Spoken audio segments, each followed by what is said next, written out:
Cet homme obligeait ses employés à faire 500 pompes avant de leur remettre leur salaire, jusqu'au jour où il a décidé de ne pas les payer. Alors, ils se sont entendus pour finir avec lui. Histoire vraie, l'affaire s'est passée aux États-Unis.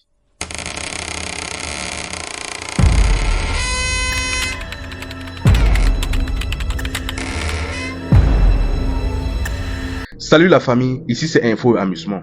Avant de commencer, abonnez-vous, likez et partagez la vidéo au maximum, que cette histoire touche le plus de monde possible. Voici donc le monsieur en question, Touchard, un PDG d'une entreprise de technologie. Ce qui se passe, c'est que le monsieur en question possédait une ferme, et dans cette ferme-là, il embauchait plusieurs employés. Sauf que le monsieur en question était quelqu'un de très hypocrite et mauvais. C'est-à-dire, devant tous, il avait une bonne image, mais avec ses employés, c'était quelqu'un de vraiment mauvais. Il passait son temps à les maltraiter, il coupait les salaires à tout va et il les parlait avec un tel mépris. Ce qui se passe, c'est que tellement il était mauvais, les employés faisaient des va-et-vient dans sa ferme. C'est-à-dire, dès que des employés étaient embauchés et dès qu'ils voyaient comment ça se passait, comment ils faisaient, ils ne restaient pas longtemps, peut-être 1-2 mois avant de démissionner. Ça se passait comme ça plusieurs fois. Sauf que parmi tous ces employés, donc, il y avait deux employés, Lindsay et Stephen. Ce qui se passe, c'est que comme ils avaient des familles à nourrir et avaient énormément de problèmes de dette, ils ne pouvaient pas partir, ils ne pouvaient que subir le traitement de leur patron. Donc, c'est ainsi donc que pendant des mois, ils ont subi. Mais un jour donc, après avoir commis une erreur professionnelle, le patron donc a bloqué leur chèque de salaire et les a obligés à faire 500 pompes avant de pouvoir les remettre les salaires.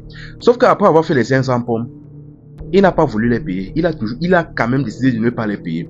Très en colère donc, ils sont partis donc voir le vice de leur patron. Ils ont dit au vice de leur patron, donne-nous le code d'accès de la maison du patron. Ce soir, on va l'organiser.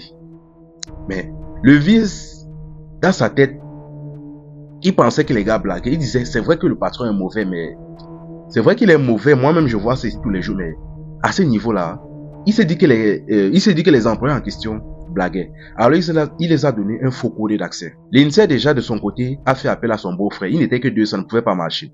Il a fait appel à son beau-frère ainsi qu'à une quatrième personne. Mais qui, par chance pour lui, je dis bien par chance, n'était pas sur le terrain. Le soir, donc, vers 3 heures du matin, ils se sont dirigés vers la villa de leur patron cagoulé. Ils ont pénétré sa demeure. Quand ils se sont rendus compte que le code d'accès ne marchait pas, par chance, ils avaient certaines compétences. Ils ont forcé l'entrée et ils ont pénétré la demeure. Une fois à l'intérieur de la demeure, Touchard, leur patron, se reposait avec sa femme. Ils ont saisi donc de force et ils l'ont attaché. Mais on ne sait pas trop ce qui s'est passé. Il a réussi à se dégager pendant qu'ils étaient en train de forcer son coffre-fort pour retirer de l'argent. Il a réussi à se dégager, à se lever et s'est enfui. Il a donc réussi à se dégager, s'est levé et s'est enfui. Il a commencé à courir dans les rues avec les mains attachées dans le dos en criant au secours, au secours, au secours. Mais malheureusement pour lui, les jeunes hommes l'ont rattrapé et l'ont neutralisé. Mais une fois qu'ils l'ont neutralisé, ils l'ont chargé à l'arrière du coffre de leur véhicule et l'ont amené dans une forêt. Et une fois dans la forêt, ils l'ont obligé à faire plusieurs transactions dans leur compte. Et après avoir fait cela, ils l'ont terminé.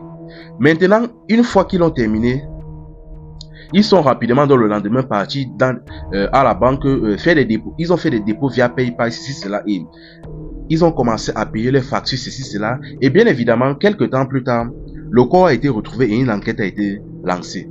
Mais ce qui se passe, que bien évidemment, quelqu'un ne peut pas être décédé et on commence à se rendre compte que des transactions sont effectuées constamment dans son compte.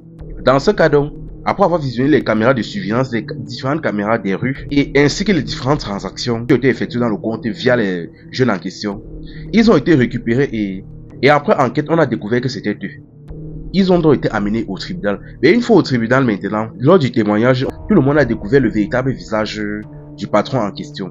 Plusieurs employés, même qui n'avaient pas participé à son enlèvement et à son kidnapping sont venus témoigner d'à quel point le patron en question était mauvais. Tous, même son vice, le vice, c'est-à-dire son second, est venu témoigner contre lui, dire à quel point il était mauvais. Ils ont raconté comment cet homme obligeait ses employés à faire 500 pompes chacun avant de pouvoir les remettre les salaires, comment ça le prenait par là, comment ça le prenait même parfois, il coupait les salaires en deux, qui n'était même qu'à peine de $1 400, qui n'est que le SMIC aux États-Unis. Donc, comment ça le prenait, il coupait en deux, parfois ça le prenait même, il ne les payait pas. Les employés faisaient des va-et-vient dans l'entreprise. Ils ont commencé à témoigner, à le balancer. Mais bref, malheureusement, les faits étaient là. Les jeunes en question ont organisé et ont effectué de l'homme. Mais bref, chacun des 4 en question sont passés à là-bas, ont expliqué ce qui s'est passé en détail. comment ils ont opéré ceci, cela. Donc, qui a eu l'idée, qui était à la tête, qui a organisé, qui a monté le plan, et ainsi que qui a effectué l'acte en question. Chacun est passé. Maintenant, le dernier qui n'était pas sur le terrain a expliqué et a signé et insisté qu'il n'a pas touché au patron. Que oui, il a participé, mais il n'a pas touché au patron. Oui, comme, bien évidemment, ça a été attesté, vu que dans les caméras de surveillance, on ne repérait que 3 personnes, ce qui signifie que lui, il a participé certes, mais à distance. Il a eu à faire une certaine contribution, mais à distance. Mais bref, chacun était condamné à perpétuité pour de l'homme en question. Enfin bref, la famille. Juste pour vous dire, cet homme en question est décédé seulement parce qu'il était mauvais. C'est tout ce que je peux dire, c'est tout ce que je constate dans cette affaire. Il a perdu sa vie seulement parce qu'il était mauvais. C'est tout ce que moi je constate là. Enfin bref, la famille. Que Dieu ait pitié de nous. C'était Info et Amusement. Ici on s'informe et on s'amuse.